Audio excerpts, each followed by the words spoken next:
The Kethrani Dominion had existed for 212,000 years. In that time, they had consumed 417 sentient species. Not conquered, consumed. Every colony, every world, every genetic strand absorbed into their empire like fuel into a furnace. They did not enslave. They did not negotiate.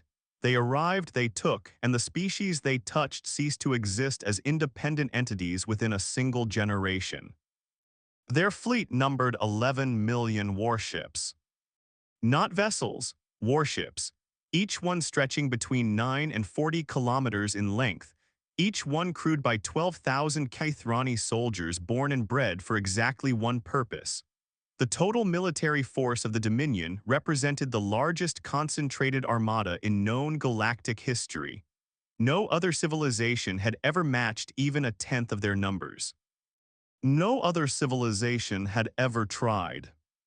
The Kethrani had not fought a real war in 40,000 years. They did not need to. Their reputation preceded them like a gravitational field. When their arrival signals broadcast across a star system, most species simply surrendered. Those that did not were erased, cleanly, efficiently, without passion. The Dominion did not hate the species they consumed. Hatred required acknowledgement of equal standing. The Kethrani did not consider any species their equal. They considered themselves the culmination of evolutionary destiny, the final form of intelligent life. Everything else was raw material waiting to be processed. Their territory spanned 60,000 light-years in every direction from their homeworld. That was not an approximation. That was a measured, documented, patrolled sphere of influence. Within that sphere, no signal moved without their knowledge. No ship traveled without their tracking. No planet spun without their observation, arrays noting its rotation. They had catalogued every sentient species inside their territory. Every species except one. 307 years ago, a Kethrani Deep Range Survey vessel designated Vessel Theta 7719 detected an anomaly in the Orion Spur, a small yellow star, 12 planets. The third planet showed atmospheric signatures consistent with pre-industrial civilization, carbon dioxide fluctuations, limited radio frequency leakage, the standard noise of a species still learning to split atoms. The survey vessel logged the finding, classified it as pre-warp species 4118, assigned a contact priority rating of negligible, moved on. 40 years later, a second survey vessel passed through the same region. It confirmed the planet had progressed to early nuclear capability, still primitive, still irrelevant. The contact priority remained negligible. 60 years after that, a third vessel detected something odd. The radio frequency leakage had stopped, not reduced, stopped. The planet had gone silent across all monitored spectrums. The survey commander flagged this as unusual but not concerning. Species sometimes destroyed themselves in nuclear conflicts. It happened. Pre-warp species 4118 had likely joined the long list of self-exterminated civilizations that littered the galaxy like bones in a desert. The file was archived. No follow-up was ordered. 112 years after the third vessel, a Kethrani listening post on the outer rim of Dominion space detected a burst signal. Faint, distorted, almost lost in background radiation. But the pattern was unmistakable. It was a directed communication pulse. Tight beam, aimed precisely at a point in empty space where no Kethrani installation existed. Someone had pinged the dark. The signal originated from the Sol system. Pre-warp species 4118. The listening post commander filed a routine report. The signal was too weak to represent any threat. It was probably an automated beacon, a dying civilization's last cry into the void, pathetic but harmless. The report reached the Inner Council 6 months later. A junior analyst read it, noted it, filed it under anomalies requiring no action. 53 years passed. Then everything changed. Counselor Vraketh had served on the Inner Council for 1100 years. He had overseen the absorption of 9 species personally. He had signed the extermination orders for 3 more. His carapace was scarred from the Battle of Varanthus Minor, the last time any species had attempted to resist Dominion expansion. That had been 40,000 years ago. The scars were trophies, reminders that nothing had ever challenged him since. He did not expect to be challenged today. The emergency session had been called by Counselor Dornex, head of the Deep Surveillance Division. Dornex was young, only 600 years old, but she was brilliant and she did not call emergency sessions without cause. The chamber was a vast sphere of black stone. 700 counselors occupied floating platforms arranged in concentric rings. At the center, a holographic projector. Weighted, the air smelled of ionized gas and the faint chemical tang of Kethrani anxiety pheromones. Vraketh caught that scent and felt his mandibles tighten. Something was wrong. Dornex activated the projector. A star map appeared, 60,000 light-years of Dominion territory rendered in perfect detail, every system, every outpost, every patrol route. Then a red dot appeared near the edge. 17 hours ago, Dornex began. A Dominion patrol fleet of 300 vessels entered the Sol system to conduct a routine resource assessment. Vraketh leaned forward. The human system, why are we assessing it now? Dornex did not answer immediately. She enlarged the red dot. It became a cluster of smaller dots, then smaller still, individual ship signatures. Because 17 hours ago, that patrol fleet ceased to exist. The chamber went silent. 300 warships did not cease to exist. 300 warships represented a significant military asset. 300 warships carried 3.6 million Kethrani soldiers. You did not lose 300 warships to a pre-warp species. You did not lose 300 warships to a post-warp species. You did not lose 300 warships. Vraketh stood, explain. Dornex enlarged the display further. The Sol system appeared, 12 planets, an asteroid belt, a small yellow star, and around the third planet a structure. No, not a structure. As a network. Orbital platforms, hundreds of them, each one generating a visible energy signature that the display rendered as a pale blue glow. Between the platforms, connection lines pulsed, a web of energy surrounding the entire planet. This is what the patrol fleet encountered, Dornex said. 17 hours ago, the fleet entered the system at standard approach velocity. They transmitted the standard Dominion greeting, a demand for submission and biological assessment. She paused. 47 seconds after transmission, the fleet's tracking systems detected multiple launches from the orbital network, projectile in nature, high velocity. The fleet commander assessed them as kinetic strikes and ordered point defense activation. Another pause, longer this time. The projectiles were not kinetic strikes. They were penetration probes. Each one carried a directed energy warhead tuned to Kethrani hull composition. The fleet's point defense intercepted 91% of incoming fire. Vraketh did the math, 300 ships. If 9% of incoming fire reached its targets and the fleet was destroyed entirely, that meant the number of projectiles fired had been staggering. How many? He asked. Dornex looked at him. Her compound eyes reflected the holographic light. 412,000 projectiles, fired in a single salvo. Duration of launch, 11 seconds. The chamber erupted. Counselors shouted, platforms shifted. The scent of anxiety pheromones became overwhelming. Vraketh remained still. His mind was calculating 412,000 projectiles in 11 seconds. That required launch infrastructure of extraordinary scale. That required targeting systems of impossible precision. That required knowledge of Kethrani hull composition. Knowledge that a pre-warp species should not possess. Vraketh raised one limb. The chamber fell silent. A pre-warp species, he said slowly, destroyed 300 Dominion warships. Oh yes, with kinetic weapons. Directed energy warheads delivered kinetically.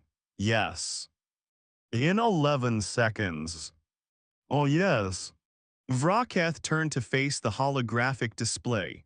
The blue glow around the third planet seemed to pulse, as if alive. This species was classified as negligible contact priority, he said. Oh yes.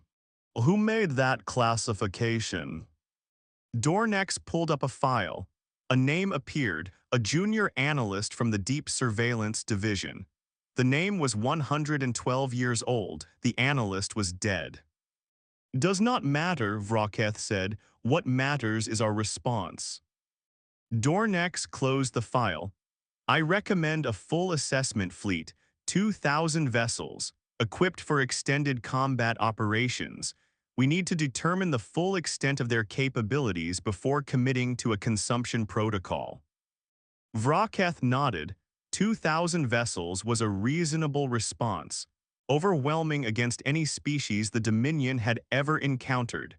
6 times the force that had been destroyed, sufficient to crush whatever primitive defense these humans had cobbled together. Approved, he said, dispatch immediately.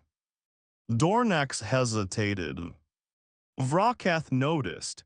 In 1,100 years of council service, he had never seen Dornex hesitate. There is something else, she said. I'll speak. She pulled up another display. Signal analysis data, waveform patterns, frequency distributions. The penetration probes, she said, their guidance systems, they were not tracking our ships in real time. Explain. They were pre-programmed, the firings. The solution was calculated before our fleet entered the system. The humans knew our approach vector, they knew our formation, they knew our point defense intercept rates. Vraketh felt something cold move through his thorax. They knew the exact composition of our patrol route, Dornex continued. A route that changes every 14 cycles based on quantum random generation, a route that no species outside the Dominion has ever observed. The implications settled over the chamber like a funeral shroud. Someone had given the humans Dominion military encryption. Someone had given them Kethrani hull specifications. Someone had been feeding them information for a very long time. Vraketh dismissed the thought. Impossible. No Kethrani would betray the Dominion. No species had ever penetrated Dominion's security. This was coincidence, luck, a primitive species making a lucky guess. Dispatch the fleet, he repeated. Dornex nodded, the hologram faded, the counselors dispersed. Vraketh remained in his seat for a long time. He did not feel confident. He did not know why. The second fleet of assessment arrived in the Sol system 43 days later. 2,000 warships, 12 million soldiers, commanded by Fleet Commander Torvesh, a veteran of 17 consumption operations. Torvesh had never lost a single vessel in combat, his record was flawless, his confidence was absolute. He expected this operation to be brief. The fleet entered the system at attack velocity, shields at maximum, weapons charged, every vessel running full combat protocols. Torvesh had studied the report from the First Fleet's destruction. He had analyzed the projectile data. He had developed countermeasures. The orbital network was visible from 6 astronomical units out. A cage of light around the third planet, beautiful in a way, like a chrysalis. Scan the network, Torvesh ordered, full spectrum analysis. I want to know every power source, every weapon emplacement, every weak point. His tactical officer worked for 12 seconds.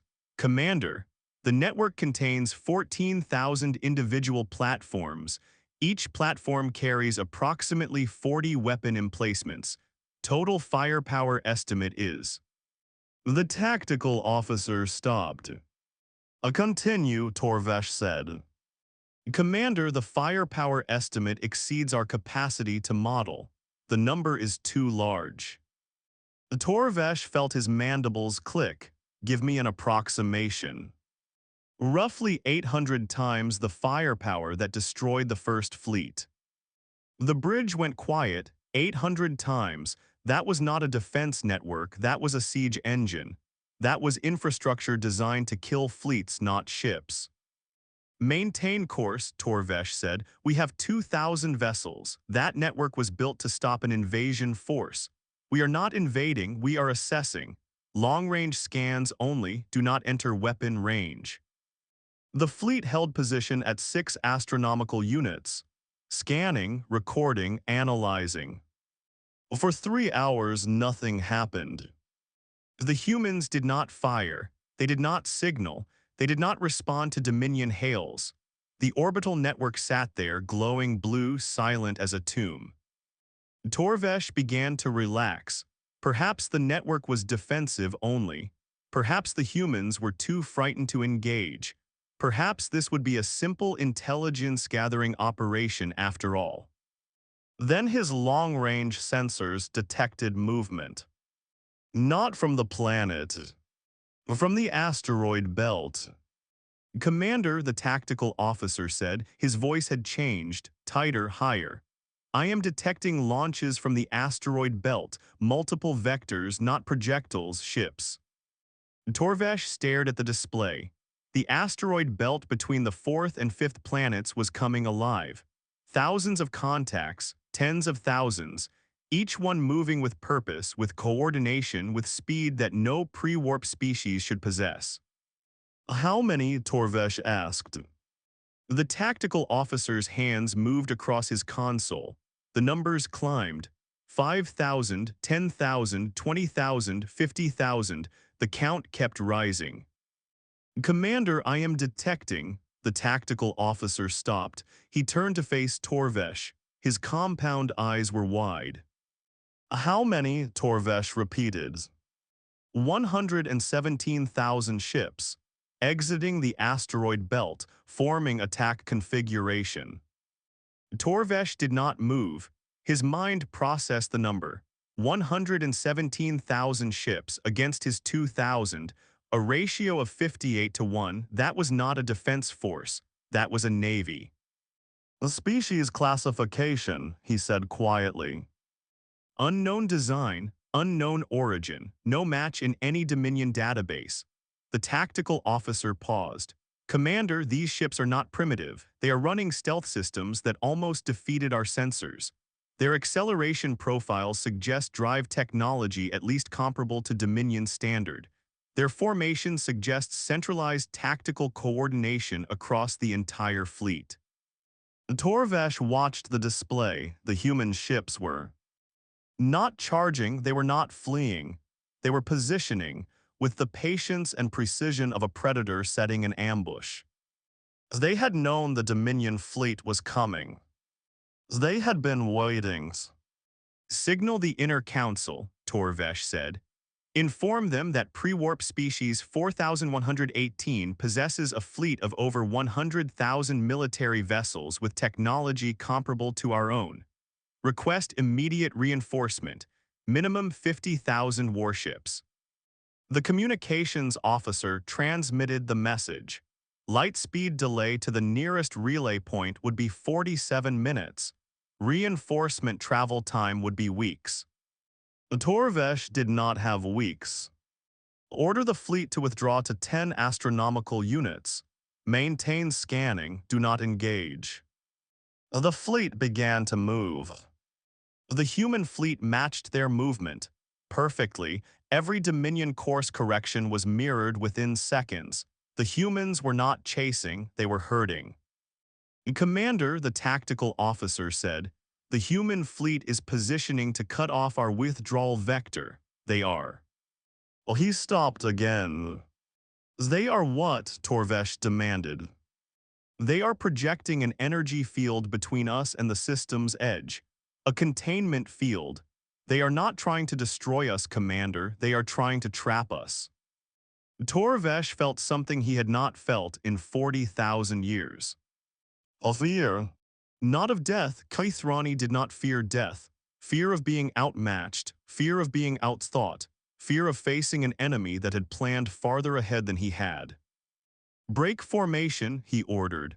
All ships' independent evasion patterns scatter in all directions. They cannot contain all of us. 2,000 warships broke formation. They scattered like fragments of an exploding shell in every direction, at maximum speed, each ship running independent evasion algorithms. The human fleet responded. Not by chasing, by predicting. Torvesh watched in horror as the human ship split into precisely calibrated groups. Each group intercepted a cluster of Dominion vessels, not with weapons, with containment fields, smaller fields, targeted fields, each one tuned to the specific escape vector of a specific group of ships. Within 11 minutes, 1,400 Dominion warships were enclosed in individual energy bubbles, immobilized, helpless. 600 ships, including Torvesh's flagship, had managed to evade containment. They ran for the system's edge at maximum speed. Behind them, the blue orbital network pulsed once. Then the contained ships began to power down, one by one. Systems failing, engines dying, lights going dark, not destroyed, disabled, taken alive. Commander, the tactical officer whispered, "They are not killing our people, they are capturing our ships." Torvesh said nothing. He watched his fleet disappear behind him, 1,400 vessels, 8.4 million soldiers, captured by a species that the Dominion had classified as negligible. His flagship crossed the system boundary at maximum speed. He did not look back. The Inner Council convened in full emergency session within 6 hours of receiving Torvesh's transmission. The chamber was in chaos. Counselors shouted over each other. Platforms jostled for position. The anxiety pheromone concentration was so thick that junior attendants were being evacuated. Vraketh sat motionless. He had read Torvesh's report 7 times. Each reading made the numbers more incomprehensible. 117,000 ships. Technology comparable to Dominion standard. Containment fields capable of immobilizing warships. A species that had been pre-industrial 300 years ago. 300 years. The Kethrani had taken 12,000 years to develop from pre-industrial to interstellar capability. These humans had done it in 300. That was not evolutionary acceleration. That was impossible. Dornax rose to speak. The chamber fell silent. Her reputation had been built on never speaking without certainty. If she was standing, she had answers. I have completed a deep analysis of the Sol system's energy signature history, she said. Using data from our long-range monitoring archives, I reconstructed the system's total energy output over the past 300 years. She activated the holographic projector. A graph appeared. A line that started low and flat then began to rise, slowly at first, then faster still, until the line became nearly vertical. 300 years ago, the Sol system's energy output was consistent with a pre-industrial civilization, approximately 10 to the 15th watts, standard for a species at that stage. The line on the graph began to climb. 270 years ago, the energy output began increasing beyond expected parameters. The rate of increase was approximately 4 times the maximum observed in any species' industrial development phase. The line climbed steeper. 240 years ago. The rate doubled again. Steeper. 200 years ago, it doubled again. The line was now rising at an angle that defied the graph's scale.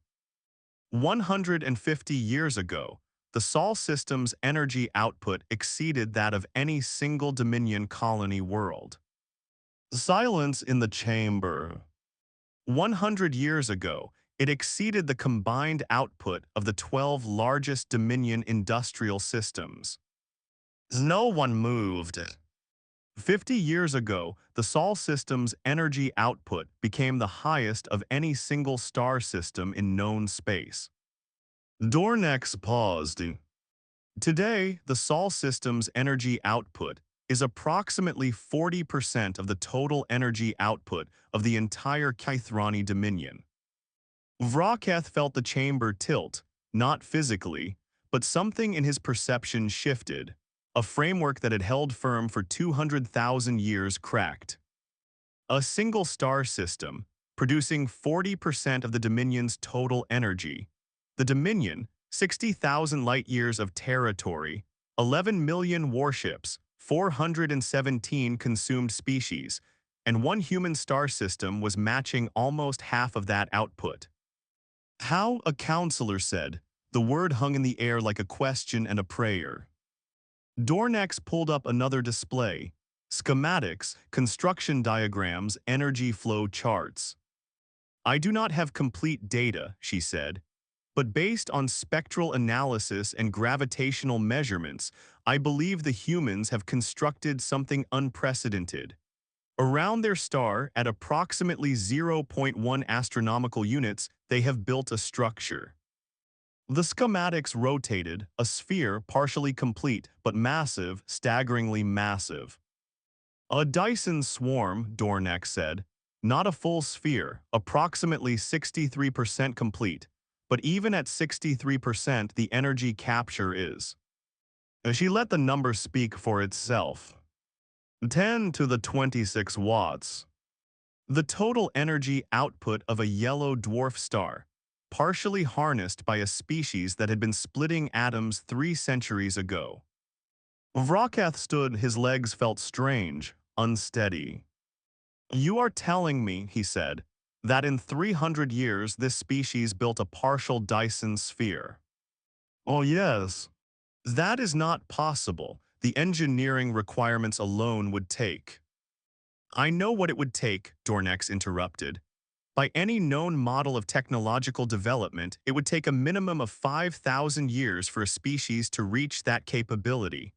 The humans did it in 300, which means one of two things. Either our models are wrong or the humans had help.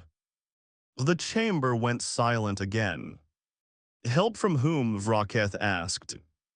Dornex shook her head. I do not know, but there is more.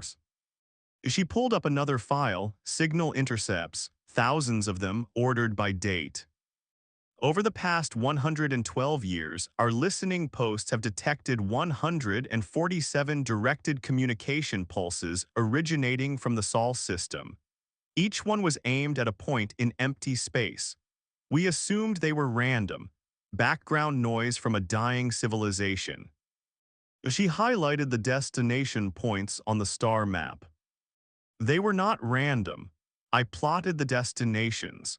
Every single pulse was aimed at a location that, within 5 to 10 years of the pulse being sent, became the site of a Dominion military installation. The implication hit the chamber like a physical force. They were not signaling to empty space, Dornex said. They were signaling to someone who used that information to track our expansion. Someone who has been feeding the humans intelligence on our military capabilities for over a century. Vraketh sat down. He did not trust his legs. Who? He asked again. I do not know, Dornex said, but I know this. Whoever they are, they have access to our most classified military data, our patrol routes, our hull compositions, our installation construction schedules, and they have been giving it to the humans for at least 112 years. The counselors looked at each other.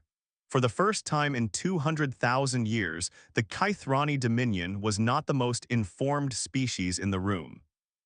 High Command responded the only way it knew how. Massive force, overwhelming force. The kind of force that had broken every species the Dominion had ever encountered. The Third Fleet was mobilized, not an assessment fleet, not a probing force. A consumption fleet, 200,000 warships, 1.2 billion soldiers, commanded by Supreme Commander Kael'tor, the highest-ranking military officer in the Dominion. Kael'tor had not fought a battle in 60,000 years. He did not need to. His role was ceremonial, a symbol of Dominion might. But this operation required a symbol. The fleet assembled at the Dominion's core shipyard. 200,000 warships, stretching across a volume of space larger than most star systems. The sight of them together had not been witnessed since the Varanthus campaign 40 millennia ago. Kael'tor essayed his commanders from the bridge of the flagship Dread Resolution. "We are the apex," he said. "We have been the apex for 200,000 years. One species, no matter how rapidly they have developed, does not change that. We will enter the Sol system. We will destroy their fleet. We will dismantle their orbital network. We will consume their species. This is not a battle. This is a procedure." The fleet departed. Travel time to the Sol system, 19 days at maximum Dominion warp. During those 19 days, Kael'tor studied every piece of data the Dominion possessed on the humans. Their energy output, their fleet numbers, their weapon capabilities, their containment technology. He studied it with the cold precision of a surgeon preparing for an operation. He did not study it with fear. He did not know how. On day 14 of the transit, the fleet's long-range sensors detected something ahead, not in the Sol system, between the fleet and the Sol system, at a point that should have been empty. A structure. Massive, larger than any Dominion construction, larger than any known artificial object in galactic history. A ring rotating slowly in the void. Its diameter measured 4 astronomical units. Its width measured 500 kilometers. Its surface was covered in structures, antennas, weapon emplacements, and openings that glowed with internal light. "What is that?" Kael'tor demanded. His tactical officer worked for 30 seconds. Unknown, Supreme Commander, it was not present on any previous survey of this region. Gravitational analysis suggests it was constructed within the past. Well, he stopped. "Within the past what?" Kael'tor said. 4 years, Supreme Commander." Kael'tor stared at the display. A ring 4 astronomical units in diameter, built in 4 years, by a species that had been pre-industrial 3 centuries ago. The math did not work. The math had stopped working a long time ago. "Can we go around it?" Kael'tor asked. "The ring encloses the direct path to the Sol system. We could circumnavigate, but that would add approximately 7 days to our transit, and the ring appears to have." The tactical officer hesitated. "Appears to have what?" "Maneuvering capability, Supreme Commander. It is adjusting its position to maintain itself between us and the Sol system." Kael'tor processed this. The ring was not a static defense. It was mobile, it was tracking his fleet, it was positioning itself to intercept. "Open fire," Kael'tor said, "full broadside from the entire fleet." 200,000 warships fired simultaneously. The void between the fleet and the ring became a wall of energy. Dominion weapon technology was the most advanced in the galaxy. Each warship's broadside could crack a planet's crust. 200,000 of them firing together produced firepower that could ignite a star. The barrage struck the ring. The ring's surface flared. Energy absorption systems, visible as ripples of light, spread across the impact zone. The barrage continued for 47 seconds. The ring absorbed it. All of it. Not most of it, all of it. Kael'tor watched the energy absorption readings climb. The ring was not just blocking the fire. It was capturing it, storing it. The internal glow of the ring's openings brightened as the energy poured in. "Cease fire," Kael'tor ordered. The barrage stopped. The ring's glow faded slowly like embers after a fire. "They are using our weapons to power themselves," the tactical officer said.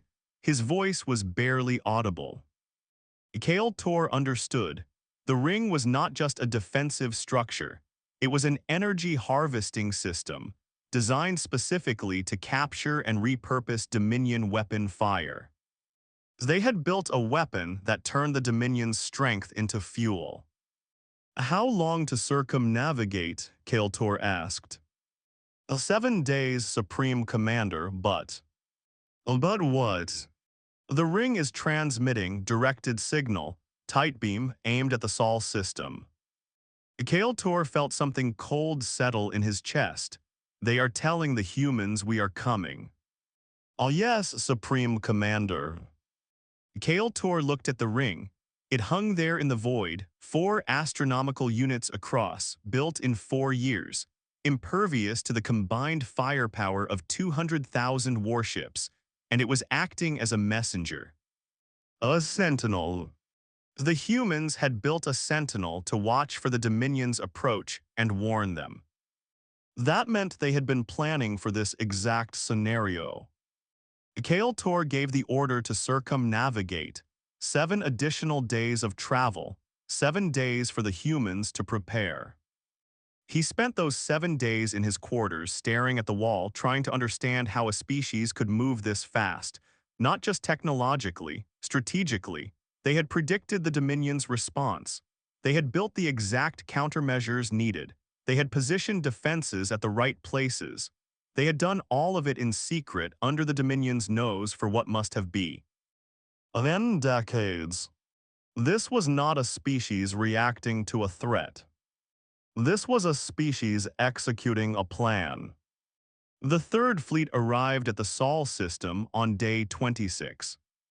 Kael'tor expected to find the human fleet waiting. He expected the orbital network to be active. He expected a fight. Well, he found nothing. The orbital network was dark. The human ships were gone. The Sol system was empty, silent. The third planet sat there, blue and white, wrapped in a dead shell of inactive platforms. Kael'tor did not trust this. "Full sensor sweep," he ordered. "Every spectrum, every frequency, I want to know where they went." The fleet's sensors reached out. They probed every planet, every asteroid, every moon.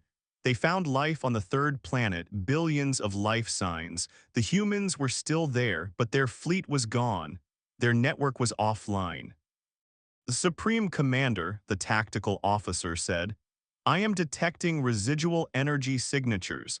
The orbital network was recently deactivated, within the past 6 hours, and the human fleet." He traced the signature trails on the display, faint ion paths, fading warp echoes. "They left the system, Supreme Commander, approximately 6 hours ago, heading." The tactical officer traced the path. It led away from the Sol system, away from the Dominion fleet, away from Kethrani territory. "No, not away from Kethrani territory. Toward it." "They are heading into the Dominion," Kael'tor said, "toward our core systems." The tactical officer confirmed.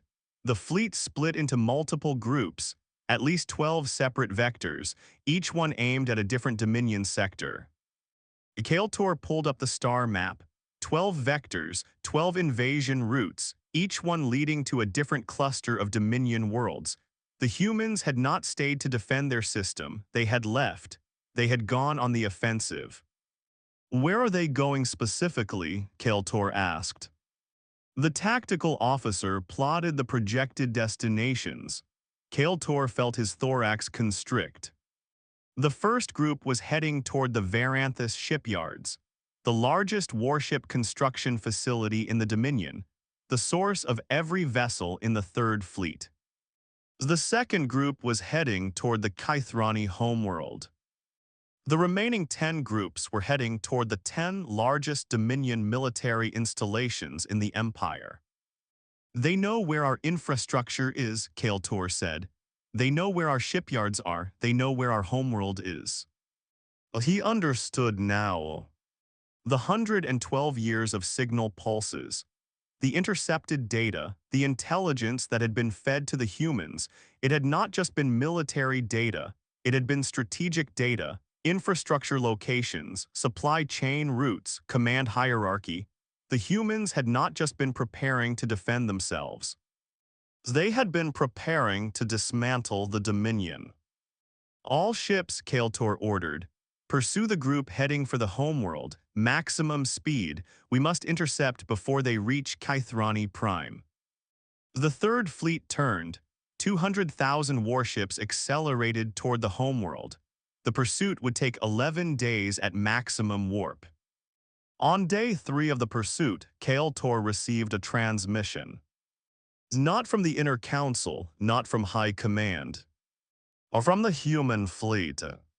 The signal was crisp, clear, in perfect Kethrani language, not the broken, approximate Kethrani that subject species used, perfect, flawless, better than most Kethrani spoke it. Supreme Commander Kael'Tor, this is Human Fleet Command. We have transmitted the coordinates of every Dominion military installation in your territory to our strike groups. They will arrive at their targets before you reach any of them. Your fleet is too far from your core systems to intercept. Your infrastructure will be destroyed before your ships can return to defend it. Kael'Tor listened. We are not here to destroy your species. We are here to destroy your ability to make war. When this operation is complete, the Kethrani Dominion will cease to exist as a military power. You will still have your worlds, your people, your history, but you will never consume another species. The transmission paused. You have two options. Continue pursuing us and arrive at your homeworld to find it defenseless and your empire in ruins. Or turn your fleet around, return to your territory, and accept the new reality. Another pause. You have 47 minutes to decide.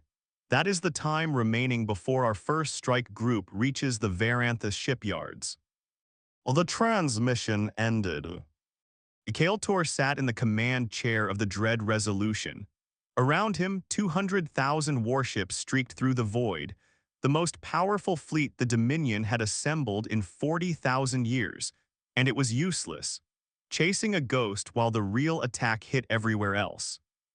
He thought about the Varanthus shipyards, 4,000 years to build, the source of every Dominion warship, about to be destroyed. As he thought about the homeworld, 212,000 years of Kethrani civilization, about to be stripped of its defenses. He thought about the ring, built in 4 years, designed to absorb Dominion fire and warn the humans, one piece of a plan that had been in motion for over a century. He thought about the humans. 300 years ago, they were splitting atoms. Now they were dismantling the most powerful empire in galactic history. Not because they were stronger, not because they were more advanced, but because they had planned better. A command decision, Kael'Tor said quietly. His bridge crew waited. Signal the Inner Council. Inform them that the Third Fleet cannot intercept the human strike groups in time. Recommend immediate evacuation of all critical personnel from targeted installations. Recommend surrender of military assets to minimize civilian casualties. The bridge was silent. The Supreme Commander, his first officer, said, "Surrender is not in the Dominion Protocol." Kael'Tor looked at him. The Dominion Protocol was written by a species that had never faced an enemy capable of outthinking it. The protocol is insufficient, I am not. He turned to the communications officer. Transmit my recommendation, and transmit to the human fleet. Tell them the Third Fleet is breaking off pursuit.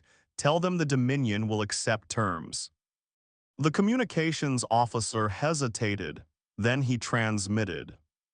Ikaltor watched the stars streak past. Somewhere ahead, 12 human strike groups were closing on the heart of the Dominion. Somewhere behind, the Sol system sat empty and dark, its fleet gone, its network silent. A trap, the entire system had been a trap, not a defensive trap. A strategic one. The humans had made the Dominion look at Sol while the real operation moved in the opposite direction. They had turned their homeworld into bait, and the Dominion had swallowed it whole. The surrender was signed 7 days later. Not on a Kethrani world, on a human ship, the humans had insisted. The Dominion delegation, led by Counselor Vraketh, was transported to the human flagship by a vessel that moved so smoothly and so silently that Vraketh could not feel it moving at all. The human flagship was not named. It was designated by a number, Hull 7. Vraketh found that unsettling. Ships should have names, but the humans did not name their warships. They numbered them, as if individual identity was irrelevant, as if the fleet was a single organism and each ship was merely a cell. The meeting chamber was spare. No ornamentation, no displays of power or wealth, a table, chairs, lighting that was slightly too bright. Vraketh felt exposed. He suspected that was intentional. The human delegation entered. 3 individuals, 2 male, 1 female by their species dimorphism. They wore simple garments, no rank insignia, no jewelry, no markers of status. Vraketh could not tell which one was in charge. They sat, the female spoke. Counselor Vraketh, we have prepared the terms of dissolution. The Kethrani Dominion will be dissolved as a political and military entity. All conquered species will be released from absorption protocols. All Dominion military assets will be decommissioned. All territorial claims will be rescinded. Vraketh listened. The terms were exactly what he had expected, complete, uncompromising, devastating. And if we refuse, he asked. The female did not blink. Then we destroy your military infrastructure, collapse your supply chains, and leave your species to fragment into regional factions. You will survive, your civilization will not. The choice is not between empire and submission. It is between submission and irrelevance. Vraketh leaned back. You have thought about this extensively. For over 140 years, the female said, since we first detected your survey vessels in our system. 140 years, longer than the signal pulses, longer than the intelligence sharing. The humans had been planning the destruction of the Dominion since before the Dominion knew they existed. Why, Vraketh asked, why us? We never attacked you, we classified you as negligible, we ignored you. The female tilted her head slightly. You ignored 417 species before you consumed them. Negligible was not a safety classification. It was a processing queue. We were next in line. We chose not to wait for our turn. Vraketh had no response to that. She was correct. The Dominion's classification system was not an assessment of threat. It was an assessment of timing. Pre-warp species 4118 had been scheduled for consumption eventually. The humans had simply read the system accurately and acted preemptively. Who helped you? Vraketh asked. The intelligence you received, the data on our military, our encryption, our ship specifications, that did not come from your own surveillance. The 3 humans looked at each other. Something passed between them, a shock. Read understanding that Vraketh could not read. No, the female said, it did not. Who? That information is classified, not from you, from our own internal protocols. We will share it when we are ready, not before. Vraketh pressed, you owe us that much, we are surrendering. The female's expression did not change. You are not surrendering out of generosity. You are surrendering because you have no alternative. We do not owe you anything, counselor, including answers. The silence that followed was absolute. Vraketh signed the document. As he was led back to his transport vessel, he passed through a corridor lined with viewports. Outside, he could see the human fleet, not dozens of ships, not hundreds, thousands, tens of thousands, stretching across the void like a constellation of artificial stars. And beyond the fleet, he could see something else. Distant, massive, a structure under construction, partially visible against the darkness. A second ring, larger than the first, much larger. Its frame stretched across a volume of space that his mind could not properly calibrate. He stopped walking. "What is that?" he asked his human escort. The escort glanced at the structure, then back at Vraketh's. "That is the second Sentinel Ring," the escort said. "The first one you encountered was a prototype. This one is operational." "What is it for?" The escort did not answer immediately. He looked at the structure, at the fleet, at the void beyond. "The first ring was built to watch for your approach," the escort said. "The second ring is being built for a different purpose." "What purpose?" The escort met Vraketh's eyes. "To make sure what happened here never happens again, to anyone." Vraketh understood. The humans were not just dismantling the Dominion. They were building a system to prevent any future empire from doing what the Dominion had done. A galactic sentinel network, watchtowers in the void, designed to detect, warn, and enable preemptive action against any species that followed the Dominion's pattern. The humans were not just ending one empire. They were making sure no empire could rise again. Vraketh boarded his transport. The vessel departed. As it pulled away from the human flagship, he looked back one final time. The fleet, the ring, the scale of it, the audacity. 300 years, from splitting atoms to restructuring galactic civilization. He had spent 212,000 years building an empire. These humans had spent 300 years planning to tear it down. And they had succeeded. Not because they were stronger, not because they were more numerous, not because they were more advanced. Because they had been patient. Because they had been thorough. Because they had understood the Dominion better than the Dominion understood itself. The transport vessel entered warp. The Sol system shrank to a point of light, then disappeared. Vraketh sat in silence for the entire journey home. The Kethrani Dominion was formally dissolved on what would have been its 212,000th anniversary.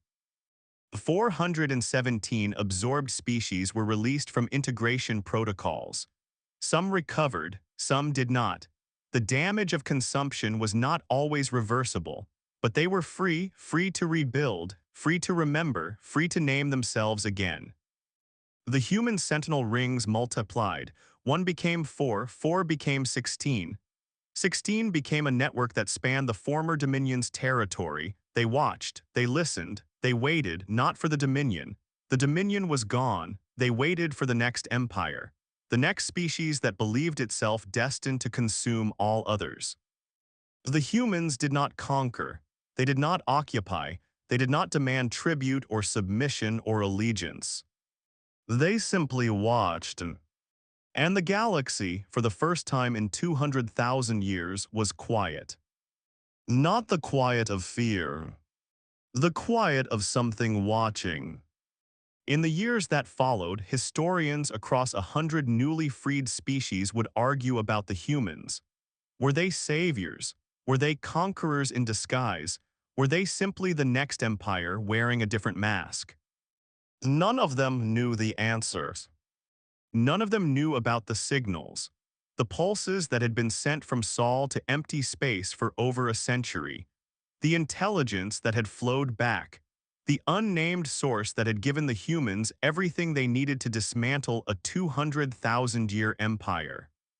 The humans knew. They never told. And somewhere in the deep void beyond the edge of former Dominion space, something listened. Something that had watched the Kethrani for 200,000 years and decided it was time for a change. Something that had chosen the humans. Or perhaps something that the humans had chosen. The distinction in the end did not matter. What mattered was this. A species that had been splitting atoms 3 centuries ago now held the balance of power. The galaxy. And they had done it without firing the first shot. They had done it by waitings. They had done it by plannings. They had done it by being patient in a universe that rewarded impatience. The Kethrani had ruled for 212,000 years because they were strong.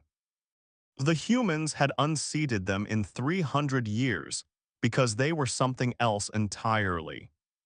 Something the Dominion had never encountered. Something the Dominion had never thought to fear. Something that no empire, no matter how powerful, could ever defend against. The time, the humans had more of it than anyone realized. And they knew exactly how to use it. This is Apex Chronicle. We will see you in the next one.